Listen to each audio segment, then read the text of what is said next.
இந்த நாகப்பட்டினத்து போற நீரோட்டம் வந்து தென் அமெரிக்கா போகுது, கலிபோர்னியா போகுது. அடுத்து இன்னைக்கு கூட பர்மால இருந்து போட்டு அடிச்சுக்கிட்டு இங்க வந்துருது, தாய்லாந்துல இருந்து போட்டு இங்க அடிச்சுட்டு இங்க வந்துருது, நீரோட்டில் வருது. இதுக்கு வந்து பெருங்கதையில ரொம்ப அழகா இருக்கும். வடக்கடல்ல இடப்பட்ட ஒரு கழி வந்து தெற்கடல்ல இருக்கிற துறையோட சேர்ந்த மாதிரி பதிவு பண்ணிருக்காங்க. 2000 வருஷம் முன்னே கடல் நீரோட்டத்தை பதிவு பண்ண ஒரே இலக்கியம் தமிழ் இலக்கியம் தான்.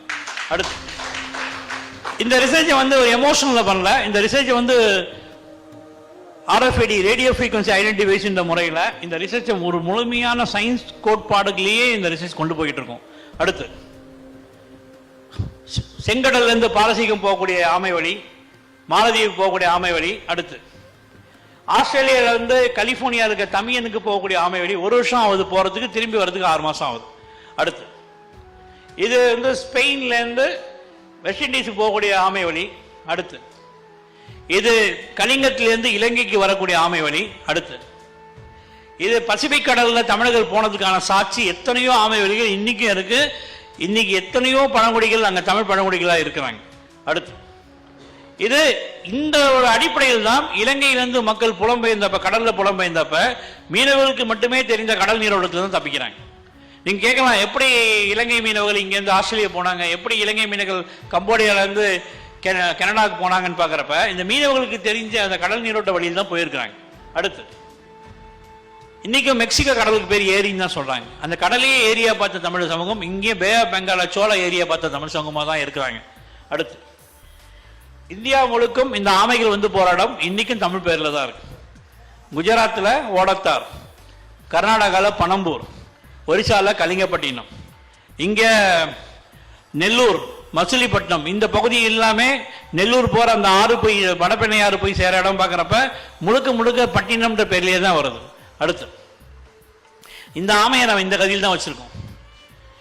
இந்த ஆமையை வந்து நம்ம பயன்படுத்துகிற பிளாஸ்டிக் கருவிகளால இந்த ஆமையினம் அழிஞ்சிக்கிட்டே வருது. இன்னும் 100 வருஷம் கழிச்சு உலக போர் ஏதாவது வந்து உலகத்தில் டெக்னாலஜி போச்சுன்னா வழி காமிக்கிறதுக்கு நமக்கு ஆளே கிடையாது. ஏன்னா டால்பின் வந்து கடலுக்குள்ளதான் வரும், திமிங்கலம் கடலுக்குள்ளதான் வரும், சுறாமீன் கடலுக்குள்ளதான் வரும். ஆனால் நிலத்துக்கும் கடலுக்கும் உள்ள ஒரே தொடர்புடைய ஒரு இனம் வந்து இந்த ஆமைகள் இனம் தான். இந்த ஆமையை காப்பாற்ற தான் இந்த ரிசர்ச் வந்து முழுக்க முழுக்க ஒரு பல்லுயிர் 9 தமிழர்கள் எப்படி இருந்தாங்கன்னு கொண்டு போயிட்டு இருக்கோம். அடுத்து பர்மால தமிழா காஞ்சின்ற இடத்துல ஐராவதியுடைய துறைமுக பகுதியில் ஆமை கிளம்புறப்ப இந்த மாதிரி மரத்தை போட்டுருவாங்க, தேக்கு மரத்தை போட்டுருவாங்க. இங்கேருந்து 2000-3000 கிலோமீட்டர் தள்ளி இருக்கு பர்மா. ஆளே இருக்க மாட்டாங்க, தேக்கு மரத்தை போட்டுருவாங்க. அடுத்து அந்த தேக்கு மரம் அப்படியே வந்து இங்க கோடிக்கரையில் வந்து சேர்ந்துடும். அது கொஞ்சம் ஏமாந்தா அந்த தேக்கு மரம் அண்டார்டிகா போகக்கூடிய வாய்ப்பு இருக்கு. ஆனால் அது மிக அழகாக ஒரு ஆழம் குறைவான தமிழக பகுதியில் வந்துறப்ப அதுல வர தேக்கு மரத்தை யானை கட்டி இழுத்துட்டு போயிடுவாங்க. அப்ப இந்த அறிவு எப்படி வந்தது, இந்த ஒரு மெய்யியல் கோட்பாடு உங்களுக்கு எப்படி வந்து யோசிச்சு பாருங்க. அடுத்து இது சென்னையுடைய பழைய பகுதிக்கு இன்னைக்கு ஆமைகள் வந்து போற சென்னை பெசநகர் பகுதிக்கு 8ஆம் நூற்றாண்டுல பேரு படுவூர் கோட்டத்து மேல் அடையாறு நாட்டு ஆமையூர். எல்லாத்தையுமே நமக்கு தொல்லியல் தரவு தர்றதுக்கு தமிழுக்கு ஒரு வசதி எங்குமே கிடையாது. எல்லாத்துக்கும் இலக்கிய சான்றுகள் நமக்கு இருந்துகிட்டே தான் இருக்கு.